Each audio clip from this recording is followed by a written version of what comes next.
औज़ुबिल्लाहिमिनश्शैतानिर्रजीम बिस्मिल्लाहिर्रहमानिर्रहीम। जैसा कि आप सभी जानते हैं कि हम ऑलरेडी नरेशन को डिस्कस कर रहे थे. We have already completed the basic rules of the narration like the present, past and future. So hope so you understood all the students that what are the rules regarding the narration of the present, past and future. आज हम जो discuss करने जा रहे हैं narration के बारे में, I usually call those rules as the golden rules of narration. Golden rules of narration. So one by one, I will try to make you understand what are those golden rules of narration. The first rule of the narration, or the first golden rule of the narration, is that if the reporting verb, that is the main verb in the reporting speech, is in the present or in the future tense, the tense of the verbs in the reported speech will not change. Now what does it mean? How we can understand it? क्या rule है ये? एक बार फिर से मैं rule को repeat करना चाहता हूं so that कि आप लिख पाओगे इसे. Rule number first is, if the reporting verb, that is the main verb in the reporting speech, is in the present or future tense, the tense of the verbs in the reported speech will not change. Let's take an example here of this rule. The example is mummy says. Mummy says. Mummy says, I shall write a letter. I shall write a letter. As I told you in the earlier lecture that whenever you will find the will and shall, this tense always belongs to the future. And here we have a first form of verb, base verb, right? So this is called the future simple. लेकिन इस sentence के अंदर the golden rule is, in the reporting verb we have says, S-A-Y-S, and sometimes you will have the tell or asks. आपके पास said नहीं होगा, told नहीं होगा, asked नहीं होगा. इस रूल के अंदर आपके पास says होगा. अगर आपके पास रिपोर्टिंग वर्ब के अंदर says है, बेस वर्ब, सो जब आप इसके रिपोर्टेड स्पीच में जाओगे, उसको चेंज करने के लिए आपको क्या करना होगा? आपको मम्मी सेज को मम्मी सेज ही रखना होगा. The base verb remains the same. आप सेज को सेड नहीं कर सकते. अगर आस्क होगा, टेल होगा, आपको आस्क को टेल ही रखना होगा. सो मम्मी सेज, कामा हटाने के लिए, इन्वर्टेड कामा हटाने के लिए दैट, मम्मी सेज दैट, उसके बाद she will write a letter. अब आप कहोगे सर आपने यहां पे विल का इस्तेमाल किया, आप she shall write a letter. So याद रखिएगा इस केस में हम शैल को विल में चेंज कर सकते हैं जब आपके पास सेज होगा. सो बेस वर्ब आपकी बेस वर्ब ही रहेगी, यहां पे रोट नहीं होगा, यहां पे राइट ही होगा. The second example I want to share, that is, suppose father says, I am writing a letter. Father says, I am writing a letter. Here again I use says, the base verb. So in the reported speech, what you need to do, you need to change it like this way. Father says that he is writing a letter. It means that the narration has not been changed. इसको हमने past में change नहीं किया. Present में है तो present में ही रहा, फ्यूचर में है तो फ्यूचर में ही रहा. अदरवाइज हम क्या करते हैं? प्रेजेंट नरेशन को पास्ट में चेंज करते हैं और फ्यूचर नरेशन में शल और विल या कैन या उनको कुड, वुड, शुड के अंदर चेंज करते हैं. लेकिन इस रूल के अंदर हम नहीं कर सकते, because this is called the golden rule और specific rule for the narration. अगर आपके पास बेस वर्ब रिपोर्टिंग वर्ब के अंदर सेज होगा, टेल होगा, आस्क्स होगा, रिपोर्टेड स्पीच चेंज नहीं हो जाएगा, वो उसी टेंस में रह जाएगा और साथ में उसमें बेस वर्ब भी वही रह जाएगी. होप सो कि आप सबको पहला वाला रूल समझ में आया होगा. इसके बाद जो मैं आपको दूसरा वाला गोल्डन रूल बताना चाहता हूं वो सुन लीजिए. वो गोल्डन रूल क्या है? The golden rule is, example of the golden rule is, suppose if the reporting verb said is to be followed by an object. Again, listen the rule. If the reporting verb said to is followed by an object, it's changed into told while converting it into indirect speech. So what does it mean? I will write a sentence here so that you can understand. What does it mean? He said to her mother. He said to her mother. He said to her mother. Or she said to her mother. She said to her mother, comma, inverted comma, start. I have done my work. I have done my work. Inverted commas close. Again, I will repeat the sentence. She said to her mother, I have done my work. Have or has the symbol of present perfect. So it is a present perfect sentence. And always try to remember, present perfect always changes into past perfect. So the symbol of the past perfect is had. So have or has always changes into had. Now, how we can change this rule? How we can change this narration? This narration needs specific rule. जैसा कि मैंने आपको बताया कि अगर इसके अंदर दो सब्जेक्ट्स होंगे, रूल ये है golden rule, she is the subject, लेकिन यहां पे बहुत सारे बच्चे ये समझते होंगे कि mother is also a subject. नहीं, she is subject, mother is object. So इस केस में हमें क्या करना है? इस केस में जब हम सेंटेंस को चेंज करेंगे तो हमें सेड को टोल्ड में चेंज करना है. सो शी, एग्जाम्पल के तौर पे, she told her mother, she told her mother that she had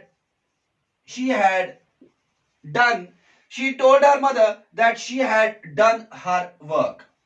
So हमने इसके अंदर क्या देखा? हमने इसके अंदर देखा कि अगर रिपोर्टिंग वर्ब के अंदर सब्जेक्ट होगा और उसके बाद और एक ऑब्जेक्ट होगा, उस केस में चेंज करने के लिए सेड को हमें टोल्ड में ले जाना है. होप सो कि आपको ये वाला गोल्डन रूल भी समझ में आया होगा. उसके बाद थर्ड वाला गोल्डन रूल जो है वो भी सुन लीजिए. अगर आपके पास if the reported speech has two actions, the third rule is if the reported speech has two actions which are both in past continuous tense, it will not be changed while converting into indirect speech. So कहने का मतलब क्या है? अगर मैं यहां पे example लिखूं, she said, comma, inverted comma, start. She said, comma, inverted comma, start. The cat was running. The cat was running. The cat was running. The dog was chasing it. The dog was chasing it. Inverted commas close. So इस golden rule के अंदर आपको क्या देखना है? इसका जो reported speech है उसके अंदर पास्ट कंटिन्यूअस के दो स्टेटमेंट्स है. The cat was running is a one statement और उसके बाद the dog was chasing it is another statement. So इस केस में क्या होगा? The tense will not change while converted into indirect speech. इसमें टेंस चेंज नहीं होगा. इसमें आपको क्या आंसर लिखना होगा? वही लिखेंगे, शी सैड, उसके बाद that, she said that the cat was running and the dog was chasing it. She said that the cat was running and the dog was chasing it. यानी हमने कोई चेंज नहीं किया. चेंज हमने इसलिए नहीं किया because the golden rule is अगर आपके रिपोर्टेड स्पीच के अंदर दो पार्ट होते हैं, यानी पहला भी होता है पास्ट कंटिन्यूअस और दूसरा भी होता है पास्ट कंटिन्यूअस. इसमें अगर आप देखेंगे वॉज का इस्तेमाल, इंग फॉर्म का इस्तेमाल, दूसरे पार्ट के अंदर the dog was chasing, was का इस्तेमाल, चेजिंग का इस्तेमाल, अगेन हेल्पिंग वर्ब, देन इंग फॉर्म ऑफ वर्ब. इस केस में हम नरेशन को सेम रखते हैं, उसमें हम चेंज नहीं करते. होप सो कि आपको ये वाला स्टेटमेंट भी, ये वाला गोल्डन रूल भी समझ में आया होगा. So the next golden rule is, जो नेक्स्ट गोल्डन रूल है वो देख लेते हैं हम क्या है. एग्जाम्पल के तौर पे आपके पास नरेशन के अंदर आ जाता है, let's take an example here. He said, comma inverted comma start, उसके बाद आता है let's go to market, let's go to market, let's go to market. So अब हम इसमें देखेंगे इस वाले गोल्डन रूल में कि इन्वर्टेड कामास के फौरन बाद एक वर्ड आता है let's. So how we can change that direction where you will see the word let's. So in this statement you will see he said that, उसके बाद इसके अंदर दो सब्जेक्ट्स लग सकते हैं, या तो we या तो they. He said that we should go to market. कहने का सिंपल मतलब क्या है, जहां पे आपके पास लेट्स होगा, लेट्स में प्रॉब्ली हम कोशिश करते हैं जब उसको इनडायरेक्ट के अंदर चेंज करते हैं उसमें हम शुड का इस्तेमाल करने की कोशिश करते हैं। सो ये रूल भी आपको गोल्डन रूल में समझ में आया होगा।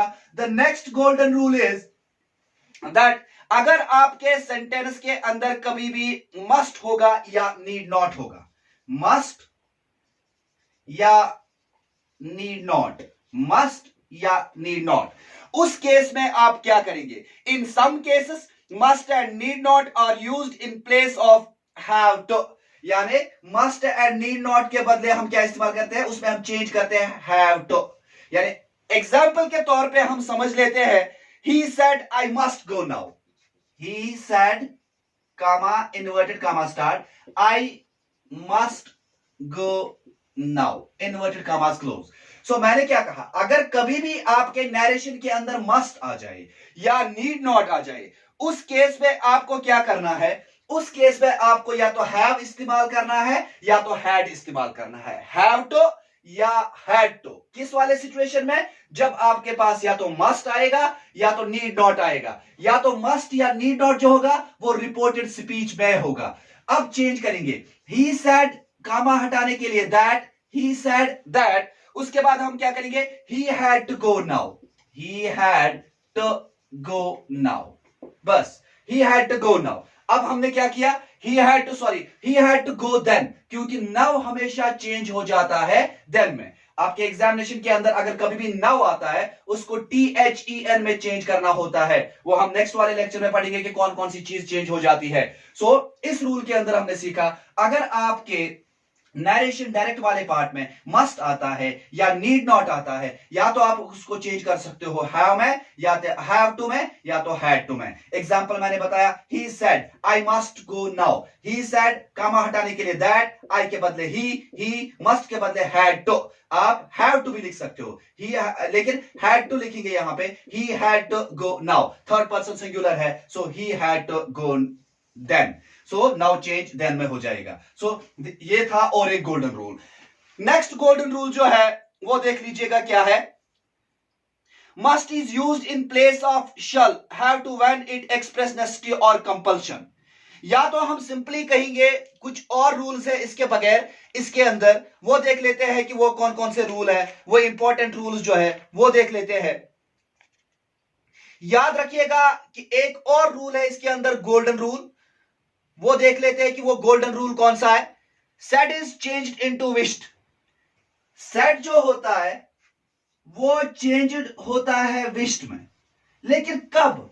अक्सर हम सेड को सेड ही रखते हैं या तो टोल्ड और आस्क्ड में चेंज करते हैं, लेकिन मैंने कहा कि सेड को कभी कभार विश्ड में चेंज किया जा सकता है।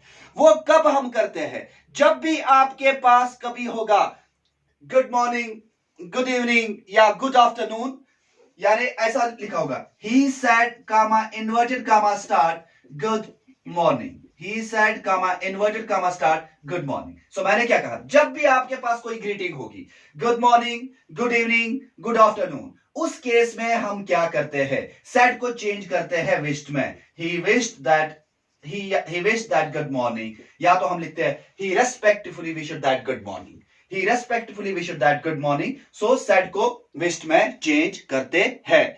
इसके अलावा और भी कुछ चीजें हैं इसके अंदर जिनको हमें चेंज करना होता है। जैसे एग्जांपल के तौर पे मैं आपको बता देना चाहता हूं कि हमारे पास इसके अंदर कुछ गोल्डन रूल्स और है लेकिन वो जो गोल्डन रूल्स होंगे वो आज के लेक्चर में डिस्कस नहीं करेंगे, वो नेक्स्ट लेक्चर में देख लेते हैं कि कौन कौन सा और गोल्डन रूल है।